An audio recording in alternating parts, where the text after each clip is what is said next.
ఆశీర్వాదంతో అధికారంలోకి వచ్చిన మనందరం కూడా. కానీ ఎటువంటి పరిస్థితుల్లో అధికారంలోకి వచ్చాం మనం? గత 5 సంవత్సరాల పాలన ఎట్లా ఉందో మీరందరూ కూడా మర్చిపోతూ ఉన్నారు రోజులు గడిచే కొద్దీ.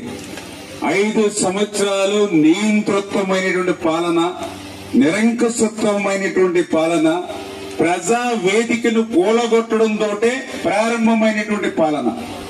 ఎంత దుర్మార్గంగా ఆ రోజునటువంటి ముఖ్యమంత్రి వ్యవహరించారని అంటే, ఆయన ముఖ్యమంత్రిగా ప్రమాణ స్వీకారం చేసినటువంటి మొదటి 10 రోజుల్లోనే ప్రజావేదికలో ఉదయం మీటింగ్ పెట్టుకుని సాయంత్రం ప్రజావేదికని కూలగొట్టేయండి ఆదేశాలు ఇచ్చినటువంటి ముఖ్యమంత్రి గత పాలనలో. మీ అందరికీ తెలుసు, మన దేశంలో గాని, మన రాష్ట్రంలో గాని, మన సమాజంలో మనందరం ఎట్లా ఉంటామో.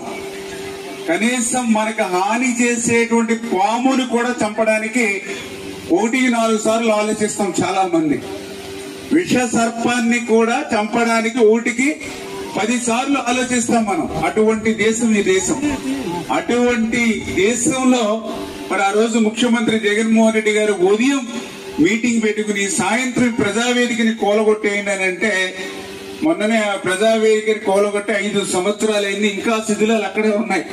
చంద్రబాబు నాయుడు గారు ఏదైతే నివసిస్తున్నటువంటి ప్రక్కన. అంటే మీకు గమనించండి ఏ రకమైనటువంటి క్రూరత్వమైనటువంటి పాలన. మొన్న చంద్రబాబు నాయుడు గారు కూడా ముఖ్యమంత్రి అయ్యారు. మరి ఈయన ముఖ్యమంత్రిగా ప్రమాణ స్వీకారం చేసిన తర్వాత ఏ పని చేశారు? మొట్టమొదటిసారిగా పోలవరం ప్రాజెక్టుకు వచ్చాడు ఆయన. పోలవరం ప్రాజెక్టుకి వచ్చి మూలన పడిపోయింది. పోలవరం ప్రశ్నార్థం అయిపోయినటువంటి ప్రాజెక్టుని మళ్లీ వేళ పట్టాలు ఎక్కించి రైతాంగానికి సేవ చేయాలని పోలవరాన్ని వేళ పని పూర్తి చేస్తూ ఉన్నారు. రేపు 2027 డిసెంబర్ కల్లా పూర్తి చేయాలని.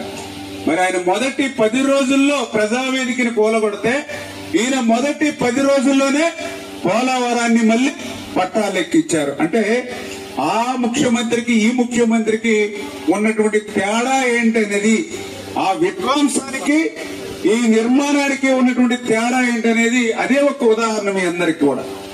మరి ఆ రోజు సరిగ్గా ఆనందంగా సంతోషంగా మరి నవ్వుకోవడానికి కూడా స్వేచ్ఛ ఉండేది కాదు.